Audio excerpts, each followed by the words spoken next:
This is Danny Flexen here for Seconds Out. Delighted to be joined by WBO #1 super middleweight, former undefeated British champion as well, Zach Parker. Zach, how you doing?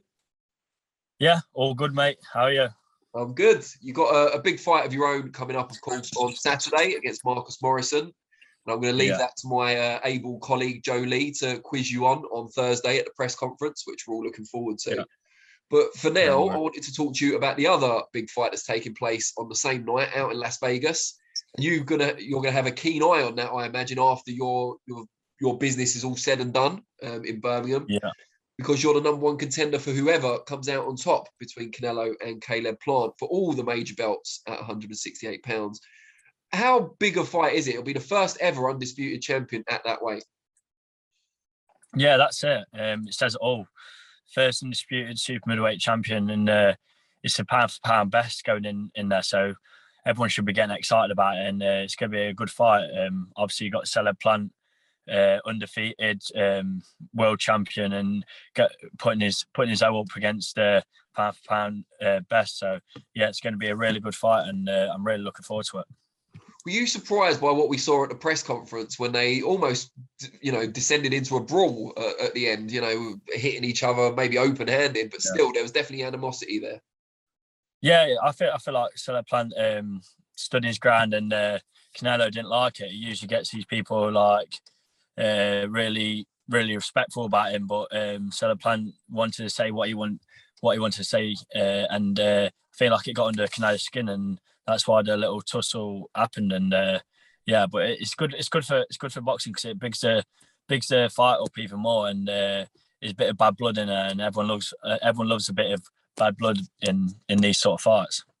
And do you think that was a good move? Because you said you think he got under Canelo's skin. Most Canelo opponents are usually really respectful and maybe even too reverential towards him. Do you think it was a good move on Plant's part? Yeah, well, he's just doing him, isn't he? With his other ones, and you see like Billy Joe, who he didn't really give a damn about Canelo. He was there for himself, and you got to be there for yourself. You don't want to be all in awe of Canelo. You want to be fighting. You want to be the man, and he's in Caleb Plant's way, becoming the undisputed superweight champion. So he's going to do whatever he wants to do, and it's good on him. Like he don't want to say, oh, I'm just going to give him my belt. He wants to give him a proper fight, and I reckon it's good. It's always major fights in the history. There've always been bad blood behind them before, and that's what makes it for such an even better fight than what it was before. If you were a stablemate or the trainer of Caleb Plant, what would you be advising him to do in this fight? Because he is the underdog. Yeah, I think he just needs to stick to the game plan. Sure, he's got a really good game plan, and he'll have to be boxing quite a bit. Obviously, Canelo's small, super middleweight, and he's like small and stocky. He wants to get in the inside and throw in big like haymakers. So yeah, if I was Caleb Plant, I'd want to box for the first 6, see how it goes, try and rack rounds up, and then. Obviously, Caleb Plant's never been tested with his chin's never been tested against like a puncher like Canelo. So we'll just wait and see what happens in the second half. But that's the way I see it going. Like first half will probably be Caleb Plant's, and then second half maybe Canelo will start kicking up the gears and maybe get him out there. Do you fancy Canelo to come out on top then? Yeah, he's been there and done it plenty of times. In the pound for pound #1 for no reason, is he? So, but I reckon it's going to be a more interesting fight than what other people think. Obviously, you see like he's boxed a couple of times at super middleweight, but that was against like Billy Joe, who's I think small for the weight. He's a natural middleweight, and then there was Callum Smith, and he was like growing out the weight as it was.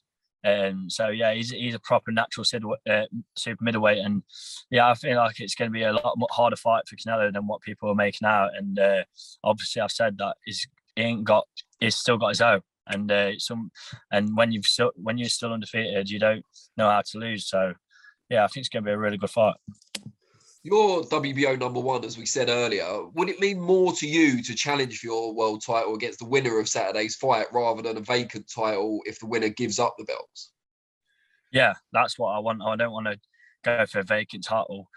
But if that happens, hopefully we'll get a really good fight.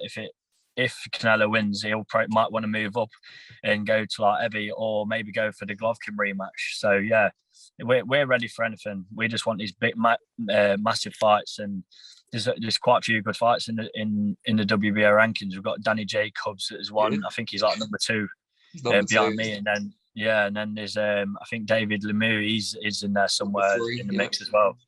So there's some really good fights, and ex-world champions who've been in there with the best. So yeah, if it did go for a vacant title, I'll still be going up against some top guys. Yeah, it'd be a tough fight for a vacant title, in fairness. Out of Canelo and Plant, is there one of them you think whose style suits you better? No, to be fair, with me, I try and adapt my style. Like you see with Canelo, he's a short and stocky, and then there's like the slickster of Solo Plant. So yeah, maybe like Canelo is probably more made for my style because he's a come forward, ain't bothered about taking a shot, but it make more of a better fight than what it would for Solo Plant, because Solo Plant maybe a boxing move, don't want to get into it a bit too much. So yeah, any of one of them fights, I'd love for any of them, and hopefully I do get the winner on Saturday. But providing I come through my test, I've got a hard fight in my hands as it is. So yeah, if everything goes to plan, hopefully next year will be the time when I get a world title shot. Great stuff. Really, really appreciate your time. I know Neil was telling me you've done a lot today already, so much appreciated. And Joe will catch up with you on Thursday and talk a bit more about your fight with Marcus Morrison. Yeah. Cheers, mate. Thank you.